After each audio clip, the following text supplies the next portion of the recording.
Bagi Anda pejuang agama Allah dan pecinta utusan Allah, subscribe saluran penuh makna ini agar keimanan Anda bertambah. Saya doakan Anda dan keluarga Anda masuk surga.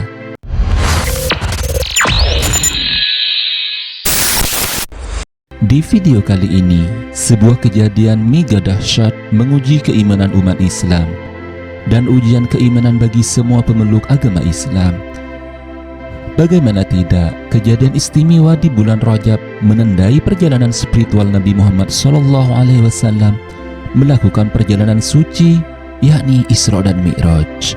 Isra adalah perjalanan malam Nabi Muhammad SAW dari Masjidil Haram di Makkahul Mukarramah ke Masjidil Aqsa di Yerusalem yang dilakukan dengan kendaraan khusus bernama Burak. Adapun Mi'raj sendiri adalah perjalanan Nabi Muhammad SAW dari Masjidil Aqsa naik ke langit menuju Sidratil Muntaha, tempat tertinggi yang tidak bisa dicapai oleh makhluk lainnya. Isra dan Mi'raj adalah dua bagian dari perjalanan spiritual Nabi Muhammad SAW yang terjadi dalam satu malam. Peristiwa ini bukan hanya tentang perjalanan fisik saja, tetapi juga penuh dengan pesan-pesan mendalam bagi umat manusia. Allah Subhanahu wa taala berfirman, A'udzubillahi minasyaitonirrajim. Subhanalladzi asra bi'abdihi lailan minal masjidil harami ilal masjidil aqsa alladzi barakana haulahu linuriyahu min ayatina innahu huwas samiul basir. Sebuah perjalanan luar biasa terjadi di malam hari, dan sebuah perjalanan yang menghubungkan dunia serta langit, yakni Isra dan Mi'raj. Kisah penuh makna ini dalam sejarah Islam. Apa sebenarnya yang terjadi pada malam itu? Mari kita jelajahi bersama. Kisah ini menarik untuk disimak. Isra dimulai ketika Nabi Muhammad SAW dibawa oleh Burak, makhluk khusus yang sangat cepat, dari Masjidil Haram ke Masjidil Aqsa. Di sana, Nabi bertemu dengan para nabi terdahulu dan menjadi imam dalam sholat. Perjalanan ini menegaskan bahwa pentingnya hubungan spiritual antara Mekah dan Yerusalem dalam tradisi Islam. Setelah Isra, Nabi Muhammad SAW melanjutkan perjalanan Mi'raj. Dalam perjalanan ke langit, Nabi bertemu dengan para nabi besar seperti Nabi Adam AS, Nabi Ibrahim, Nabi Musa dan Nabi Isa di setiap langit. Nabi menerima pelajaran dan pesan penting hingga akhirnya beliau mencapai Sidratul Muntaha, tempat tertinggi di langit tertinggi. Di sana beliau menerima perintah sholat langsung 5 waktu yang menjadi kewajiban utama umat Islam hingga saat ini. Isra dan Mi'raj terjadi pada masa yang dikenal dengan Amul Huzn atau tahun kesedihan. Sebuah periode penuh cobaan dalam kehidupan Nabi Muhammad SAW. Wafatnya Khadijah dan Abu Thalib radhiyallahu an. Khadijah, istri tercinta Nabi Muhammad SAW, wafat pada tahun itu. Ia adalah pendukung utama dakwah Nabi Muhammad SAW, baik secara emosional maupun material. Khadijah wafat pada usia 65 tahun. Setelah menikah dengan Nabi selama sekitar 25 tahun. Khadijah binti Khuwailid adalah istri pertama Nabi Muhammad SAW. Ia adalah wanita pertama yang memeluk Islam dan menjadi pendukung utama dakwah Nabi secara emosional, spiritual dan juga material. Wafatnya Khadijah ini sangat mengguncang Nabi karena Khadijah adalah sumber kekuatan beliau. Tidak lama setelah wafatnya Khadijah, Abu Thalib juga meninggal dunia. Kepergian keduanya membuat Nabi kehilangan pelindung utama dari tekanan kaum Quraisy. Setelah itu, ancaman terhadap Nabi semakin meningkat karena kaum Quraisy merasa lebih bebas menyerang beliau. Paman Nabi yang melindunginya dari ancaman Bani Quraisy juga wafat. Kehilangan ini membuat Nabi kehilangan perlindungan sosial dan juga unsur-unsur politik yang sangat signifikan. Abu Thalib adalah paman Nabi Muhammad SAW yang membesarkan beliau. Namun setelah wafatnya orang tua dan juga kakeknya, Abu Thalib yang sangat menyayangi Nabi meskipun ia sendiri tidak memeluk Islam hingga akhir hayatnya. Setelah kehilangan dukungan di Mekah, Nabi Muhammad SAW mencoba berdakwah ke negeri Taif. Namun beliau ditolak mentah-mentah bahkan dilempari batu hingga terluka di kepalanya hingga pelipis matanya. Setelah kehilangan dukungan di Mekah, Nabi Muhammad SAW mencari perlindungan dan dukungan dakwah dari suku-suku lain. Taif yang berjarak sekitar 100 km dari kota Mekah adalah kota penting dan sangat berpengaruh di kala itu. Di Taif, Nabi disambut dengan ejekan oleh para pemimpin Taif. Penduduk kota tersebut bahkan menghasut anak-anak dan preman untuk melempari Nabi dengan batu hingga terluka. Nabi berlindung di sebuah kebun dan berdoa kepada Allah Subhanahu wa Ta'ala.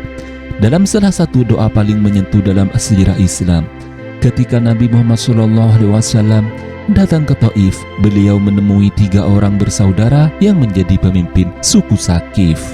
Mereka tidak hanya menolak dakwah Nabi, tetapi juga mengejek beliau secara kasar. Salah satu dari mereka bahkan berkata, "Jika benar engkau seorang nabi, aku terlalu hina untuk berbicara denganmu, dan engkau seorang pendusta, maka aku tidak perlu berbicara denganmu sama sekali." Sikap meremehkan ini menunjukkan bahwa mereka tidak hanya menolak ajaran Islam dan juga Nabi Muhammad, tetapi juga memandang rendah Nabi secara pribadi. Tidak puas dengan hanya menolak, mereka memerintahkan anak-anak kecil dan orang-orang rendahan untuk melempari Nabi Muhammad SAW dengan batu serta kotoran-kotoran dari binatang. Nabi terluka parah hingga darah mengalir dari tubuh beliau. Kemudian Nabi Muhammad SAW berlindung di sebuah kebun milik 2 orang bersaudara, yakni Utbah dan Syaibah bin Rabi'ah. Kaum Quraisy semakin keras menentang dakwah Islam.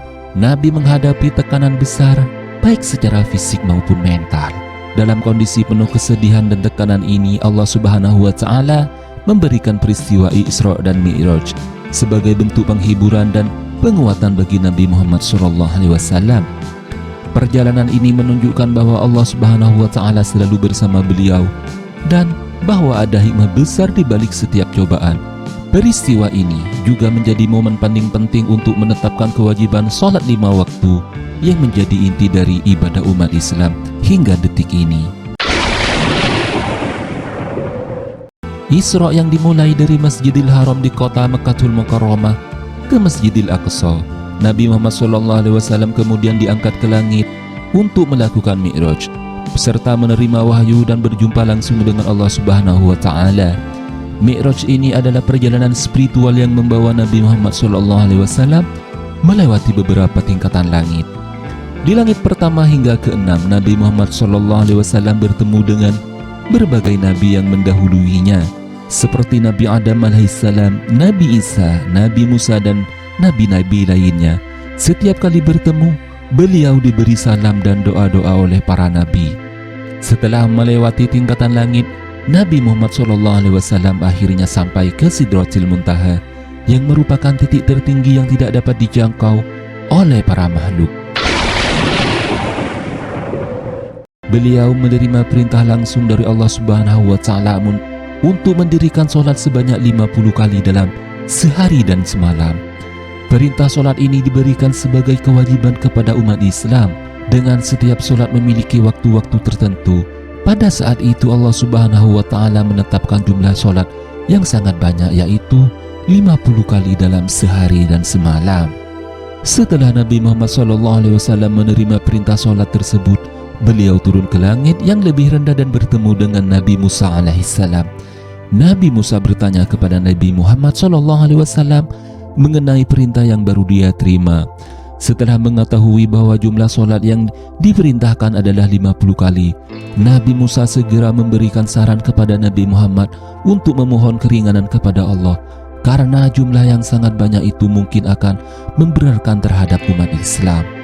Nabi Musa juga menyarankan, "Wahai Muhammad Rasulullah, sesungguhnya umatmu tidak akan mampu melaksanakan ibadah sholat sebanyak itu.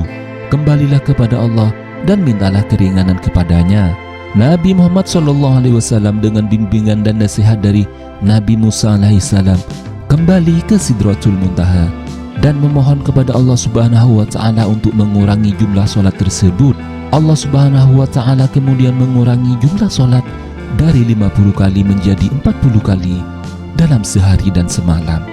Namun setelah kembali lagi ke langit yang lebih rendah, Nabi Muhammad SAW bertemu lagi dengan Nabi Musa dan memberitahukan bahwa jumlah solat yang diterimanya masih terlalu banyak. Nabi Musa kembali memberi saran agar beliau memohon lagi kepada Allah untuk mengurangi jumlah solat tersebut. Kemudian Nabi Muhammad SAW kembali lagi ke Allah Subhanahu wa Ta'ala dan memohon agar jumlah solat dikurangi lebih lanjut. Allah Subhanahu wa Ta'ala kemudian mengurangi jumlah solat lagi, kali ini menjadi 30 kali dalam sehari dan semalam. Setelah kembali bertemu dengan Nabi Musa, Nabi Muhammad memberitahukan perubahan ini.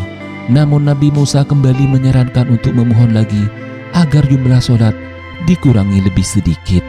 Nabi Muhammad SAW terus memohon kepada Allah dan jumlah solat terus dikurangi secara bertahap. Dari 50 kali menjadi 40 kali, dari 40 kali menjadi 30 kali, dan dari 30 kali menjadi 20 kali, hingga 20 kali menjadi 10 kali dalam semalam, dan dari 10 kali kekal menjadi 5 kali dalam sehari dan semalam. Setelah 5 kali pengurangan ini, Nabi Muhammad SAW kembali bertemu dengan Nabi Musa alaihissalam yang sekali lagi memberi saran untuk memohon keringanan lebih lanjut. Namun pada titik ini Nabi Muhammad SAW merasa cukup dan tidak lagi meminta pengurangan lebih lanjut. Akhirnya Allah Subhanahu wa Ta'ala menetapkan bahwa umat Islam diwajibkan untuk melaksanakan sholat 5 waktu dalam sehari dan juga semalam. Meskipun jumlah fisik sholat yang dilakukannya hanya 5 kali, ganjaran dan pahala yang diterima tetap setara dengan 50 kali sholat bagi umat yang melaksanakannya dengan ikhlas dan sesuai dengan tata cara yang diajarkan oleh Rasulullah SAW. Sholat 5 waktu yang diperintahkan dalam peristiwa Isra dan Mi'raj menjadi salah satu rukun Islam yang paling penting. Sholat bukan hanya sebagai kewajiban ibadah, tetapi juga sebagai bentuk kedekatan umat Islam kepada Allah yang harus dilakukan dengan penuh kesungguhan dan kehusyuan. Setelah menerima perintah sholat yang terakhir, Nabi Muhammad SAW kembali ke Mekah melalui perjalanan yang sama, yakni Isra dan Mi'raj. Beliau menceritakan pengalaman luar biasa yang telah dialaminya kepada umatnya. Peristiwa Isra Mi'raj tidak hanya menjadi salah satu momen paling penting dalam sejarah dan tonggak Islam, tetapi juga menjadi simbol kebesaran dan kedekatan Nabi Muhammad SAW dengan Allah Subhanahu wa Ta'ala. Banyak penduduk Mekah, terutama kaum Quraisy, tidak percaya dengan peristiwa Isra dan Mi'raj yang diceritakan oleh Nabi Muhammad SAW. Mereka menganggap kisah ini tidak masuk akal karena perjalanan dari Mekah ke Yerusalem yang biasanya memakan waktu berminggu-minggu diklaim terjadi hanya dalam 1 malam. Setelah Nabi Muhammad SAW menceritakan peristiwa Isra dan Mi'raj, kaum Quraisy langsung mencemooh dan mengejek beliau. Mereka menyebut Nabi berbohong dan menggunakan kisah ini untuk memperkuat propaganda mereka bahwa Nabi tidak dapat dipercaya. Kaum Quraisy menggunakan cerita Isra dan Mi'raj sebagai bahan untuk meragukan kenabian Nabi Muhammad di mata orang-orang yang belum memeluk Islam. Mereka berharap bahwa kisah yang tampak tidak masuk akal ini akan menjauhkan masyarakat dari Nabi serta kaum dan Bani Quraisy. Bahkan sebagian kecil pengikut Nabi Muhammad SAW sempat merasa bingung serta was-was dengan kisah ini. Mereka kesulitan memahami bagaimana perjalanan luar biasa tersebut bisa terjadi dalam waktu yang sangat singkat, yakni dalam semalam. Namun sebagian besar pengikut Nabi tetap mempercayai beliau. Peristiwa ini menjadi ujian bagi keimanan mereka. Apakah mereka akan tetap percaya kepada Rasulullah meskipun sulit memahami kisah ini secara logis? Ketika kaum Quraisy memberitahu Abu Bakar tentang klaim Nabi Muhammad SAW dengan harapan ia akan menolak cerita tersebut, Abu Bakar radhiyallahu anhu justru membenarkan kisah itu. Beliau berkata, "Jika Muhammad yang mengatakannya, maka aku percaya. Aku bahkan percaya pada wahyu yang dari langit yang beliau sampaikan, apalagi ini, karena sesungguhnya pembelaannya yang sangat luar biasa." Abu Bakar diberi gelar As-Siddiq atau yang selalu membenarkan. Sahabat beriman, sebagai bukti kebenaran perjalanan Isra dan Mi'raj, Nabi Muhammad SAW memberikan gambaran yang sangat detail tentang Masjidil Aqsa meskipun beliau belum pernah mengunjungi tempat itu sebelumnya. Ketika kaum Quraisy mencoba menguji Nabi dengan pertanyaan-pertanyaan tentang Yerusalem, Nabi Muhammad mampu menjawabnya dengan tepat. Nabi juga menceritakan tentang kafilah dagang yang beliau lihat dalam perjalanan Isra dan Mi'raj. Informasi ini kemudian terbukti benar ketika kafilah tersebut tiba di Mekah beberapa waktu kemudian. Penolakan kaum Quraisy terhadap peristiwa Isra dan Mi'raj menunjukkan perbedaan besar antara orang-orang yang beriman dan mereka yang menolak terhadap kebenaran. Hal ini juga menjadi ujian bagi kaum muslimin untuk memperkuat keyakinan mereka kepada Nabi Muhammad dan kepada Allah Subhanahu wa taala. Semoga dengan ulasan video ini keimanan kita bisa bertambah, karena kejadian Isra dan Mi'raj adalah ujian keimanan kepada umat manusia dan hanya keimanan sajalah yang bisa mempercayai kejadian spiritual tersebut. Wallahu a'lamu bimuradihi. Wassalamualaikum warahmatullahi wabarakatuh.